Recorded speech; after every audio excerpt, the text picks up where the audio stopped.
Shalom Bapak Ibu Saudara sekalian yang dikasihi dalam Tuhan Yesus Kristus. Selamat hari Minggu, selamat beribadah. Dan kini adalah ibadah kita online yang kedua, karena minggu depan kita sudah kembali tatap muka, ya, ibadah langsung. Namun di ibadah online kali ini firman Tuhan akan saya sampaikan dengan tema hidupku di dalam tangan Tuhan. Hidupku di dalam tangan Tuhan. Ayatnya dari Yesaya 49 ayat 16a. Di situ dikatakan, "Lihat, aku telah melukiskan engkau di telapak tanganku."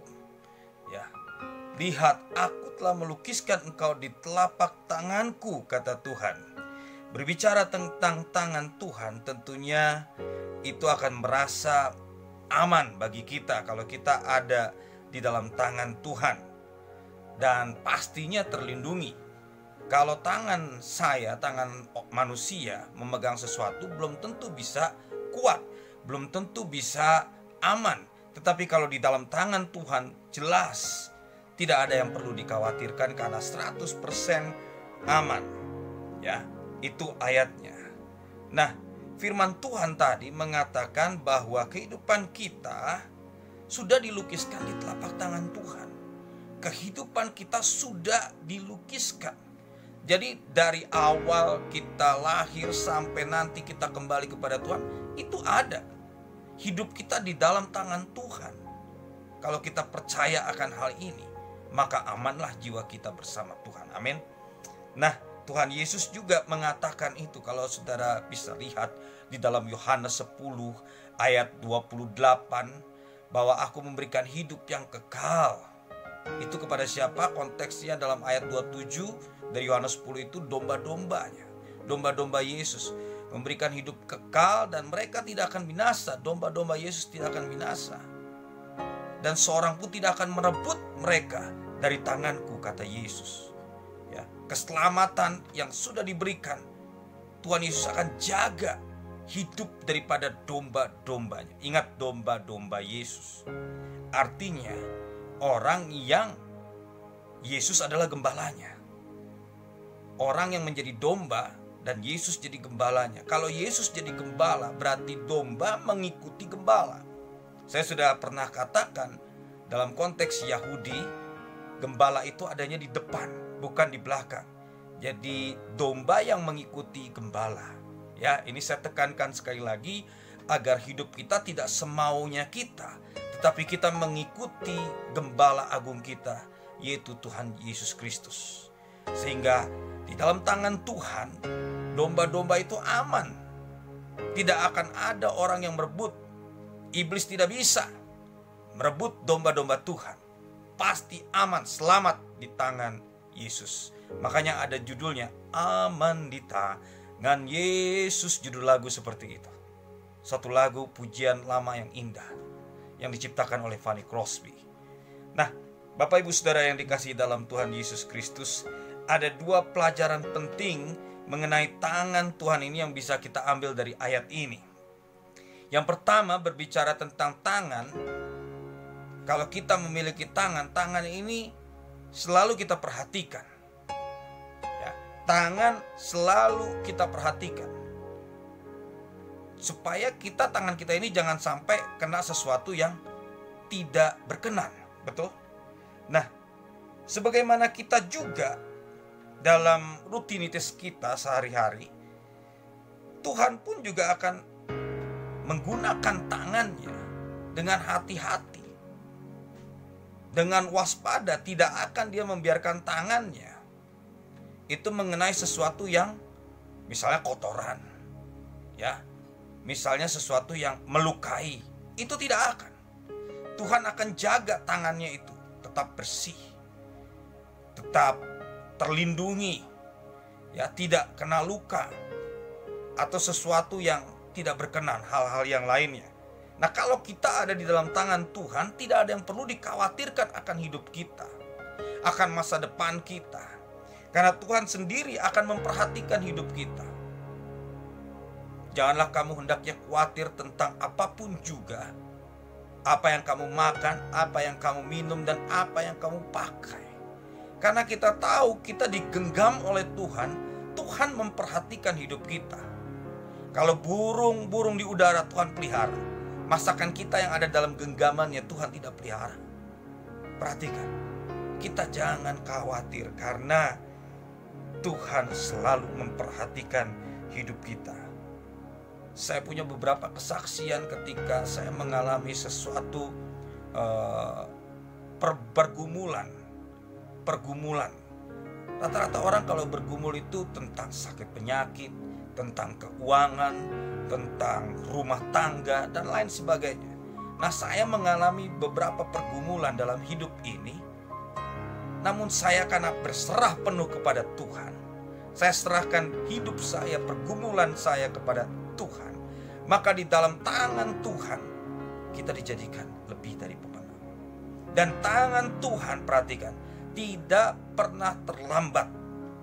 Karena Tuhan selalu memperhatikan tangannya. Kita juga memperhatikan tangan kita, bukan? Agar tidak cemar, tidak kotor, dan lain sebagainya. Tuhan pun juga melakukan hal yang sama. Karena kita ada di dalam genggaman tangan Tuhan. Jadi tidak ada yang perlu dikhawatirkan.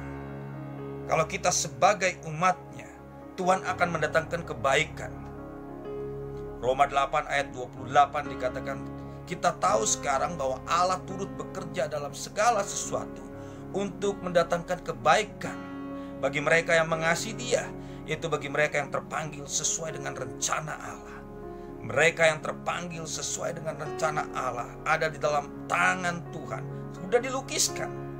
Tadi Yesaya 49 ayat 16a. Sudah dilukiskan. Jadi sudah ada dalam planningnya Tuhan. Pelajaran yang pertama tadi saya katakan bahwa kita selalu diperhatikan oleh Allah. Kalau kita ada di tangan Tuhan, dilukis di tangan Tuhan, berarti kita akan selalu diperhatikan oleh Allah. Tidak ada yang perlu dikhawatirkan. Memang kadang dalam dunia manusia mengatakan itu hal lumrah kalau kita khawatir. Oh, hamba Tuhan pun juga bisa khawatir. Saya pun jujur pernah mengalami yang namanya khawatir. Bukan hanya sekali, berkali-kali. Wah, ini gimana ya? Ini besok gimana? Tetapi kalau kita percayakan kepada Tuhan, makanya Tuhan katakan, serahkanlah khawatirmu kepadaku. Kita benar-benar menyerahkan segala kekhawatiran kita kepada Tuhan. Maka Dia yang akan bertindak atas hidup kita, bukan kita lagi. Ini perlu kita camkan baik-baik tentang bagaimana kita di dalam tangan Tuhan. Tuhan selalu senantiasa memperhatikan kehidupan kita. Apa yang kita makan, minum, pakai, jangan khawatir. Meskipun mungkin tidak ada orang yang mempedulikan kita, Tuhan bisa utus malaikatnya. Lihat, Tuhan memberikan burung gagak buat Nabi Elia. Mengutus burung gagak untuk mengantar makanan. Itu bukan suatu hal yang lumrah, saudara. Untuk mengantar itu biasanya kalau pos itu diidentikan dengan burung merpati. Tetapi ini burung gagak. Burung gagak yang biasanya makan daging. Tetapi dia berikan dagingnya buat Elia.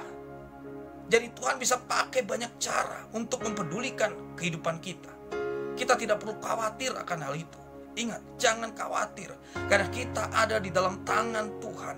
Tangan Allah yang maha tinggi. Ya, masa-masa pandemi seperti ini, banyak orang mengalami kekhawatiran. Aduh Pak, ini besok gimana ya? Aduh Pak, saya nih kebutuhan saya bagaimana ini? Situasi seperti ini. Usaha juga seperti ini. Pekerjaan seperti ini. Ingat, Tuhan bilang jangan khawatir. Kamu ada di dalam genggaman tanganku. Saya pernah bagikan stiker itu kalau bagi orang yang saya kasih Alkitab. Ada stiker lama tuh yang ada gambar tangan Tuhan. Lalu di tengahnya bisa taruh pasang foto. Nah itu kalau saudara beli ke toko buku rohani, cari stiker itu, tempel di Alkitab saudara. Tengahnya kasih foto saudara. Benar-benar hidup kita di dalam tangan Tuhan. Di Alkitab saya juga ada yang lama. Ya, ini Alkitab saya yang saya pakai yang baru. Ya. Ya tidak terlalu baru banget sih, tetapi ya bukan yang lama sekali yang ada stiker itu. Nah itu tempel supaya kita ingat bahwa hidup kita di dalam tangan Tuhan. Tuhan selalu memperhatikan. Yang kedua saudara, saya cuma 2 aja kali ini, tapi ini penting kita perhatikan. Tangan yang kita miliki ini selalu kita pakai untuk melakukan apa saja. Contoh saya memegang Alkitab, ini pakai tangan. Saya membuka pintu, itu pakai tangan. Saya mengambil sesuatu, itu pakai tangan. Saya menulis, pakai tangan. Ya, kalau kita di dalam tangan Tuhan, pasti Tuhan memakai hidup kita. Amin. Tuhan tidak pernah tidak memakai hidup kita. Apapun kemampuan kita, saya katakan semua kita dikasih talenta oleh Tuhan. Tidak ada yang tidak. Ada yang 5, ada yang 2, ada yang 1. Ingat pelajaran tentang pemberian talenta itu. Yang 5 jadi 10 karena dia mengusahakan jadi 5 lagi. Yang 2 menjadi 4 karena dia mengusahakan jadi 2 lagi. Tapi yang 1 dia tidak pakai, jadi tetap 1 karena dia pendam. Ini artinya apa saudara? 5 jadi 10 kan menghasilkan 5. Jadi Tuhan itu akan pakai sesuai dengan kemampuan kita. Ya adanya 5, ya berhasil dengan 5. All out. 5 menghasilkan 5. 2 menghasilkan 2. Sebenarnya 1 juga bisa menghasilkan 1. Tetapi sayang yang 1 ini tidak dipakai, malah dipendam. Ini kan bukan kesalahan Tuhan. Kalau kita menjadi alatnya Tuhan, 1 menghasilkan 1, Tuhan akan perindah tidak? Akan diperindah. Tapi sayang yang 1 dipendam, yang 5 berkembang. Ini hukum pemakaian. Nah Tuhan menggunakan kita karena kita adalah alatnya. Kita ada di dalam genggaman tangan Tuhan dan Tuhan selalu memakai. Lihat, hidup kita sudah dilukiskan di telapak tangan Tuhan. Berarti Tuhan ketika dia ingin melakukan sesuatu, membuka pintu, tidak ada yang dapat menutupnya kalau Tuhan yang buka. Jadi kalau kita mau dipakai oleh Tuhan, pekerjaan Tuhan, tidak ada yang bisa menutup pekerjaan Tuhan atas hidup kita. Amin. Mari kita sungguh-sungguh menjadi alatnya Tuhan. Di dalam genggaman tangan Tuhan telah dilukiskan kehidupan kita yang indah, masa depan yang indah tadi. Yang pertama, tidak perlu khawatir karena kita di dalam tangan Tuhan selalu diperhatikan. Dan yang kedua, kita di dalam genggaman tangan Tuhan akan selalu dipakai oleh Tuhan untuk kemuliaannya. Kemuliaan nama Tuhan saja. Ya, tangan kita selalu pakai untuk ini dan itu. Tuhan juga bisa pakai kehidupan kita untuk pekerjaan Tuhan yang luar biasa di muka bumi ini. Jadi kita jadi orang Kristen yang berfungsi. Bukan tadi kita dipendam seperti itu. Karena kalau Tuhan yang pegang kendali hidup kita, percayalah hidup kita semua akan berguna bagi kemuliaan Tuhan. Ya, serahkan hidup kita tadi, tidak perlu khawatir. Nah, kalau kita tidak khawatir, Tuhan yang memakai hidup kita akan menjadikan kita indah pada waktunya. Karena benarlah firman Tuhan, segala sesuatu indah pada waktunya. Waktu Tuhan, waktu Tuhan yang terbaik untuk kita dimunculkan sebagai terang kemuliaan Tuhan. Kan Tuhan adalah terang dunia. Yesus bilang, akulah terang dunia. Lalu dia juga katakan, kamulah terang dunia. Artinya Yesus di dalam kita, kita di dalam Tuhan memancarkan terang Tuhan itu. Ya, kita memancarkan terang kemuliaan Tuhan itu. Karena kita dalam genggaman tangan Tuhan. Kita dilukis di telapak tangan Tuhan. Itu indahnya kehidupan kita. Sehingga Tuhan memakai segenap kehidupan kita. Tidak ada yang meleset. Selalu diperhatikan, selalu dipakai bagi kemuliaan nama Tuhan. Kiranya firman ini boleh memberkati kita untuk senantiasa percaya Tuhan memperhatikan kita. Tuhan memakai hidup kita bagi hormat dan kemuliaannya Dia saja. Tuhan Yesus memberkati semuanya. Amin. Kita berdoa. Bapa, di dalam nama Tuhan Yesus, firman-Mu sudah hamba sampaikan. Kiranya Engkau yang memateraikan dalam setiap hati anak-anak-Mu, Tuhan memberkati mereka. Dan biarkan mereka boleh menjadi pelaku-pelaku firman-Mu, karena memang hidup mereka selalu Engkau perhatikan. Senantiasa Tuhan pedulikan, tidak ada yang meleset. Dan kami percaya juga, hamba percaya juga Tuhan, bahwa Tuhan siap memakai kami. Apapun yang kami kerjakan, tidak ada hal terkecil apapun yang meleset untuk kami lakukan bagi kemuliaan nama-Mu.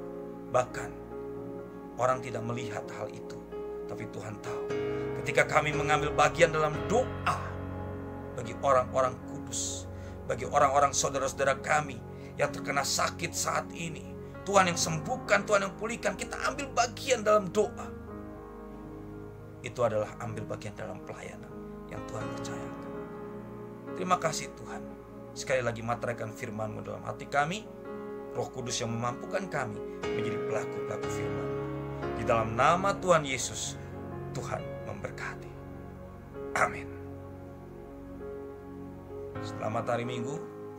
Selamat berkegiatan selanjutnya. Tuhan memberkati semuanya. Amin.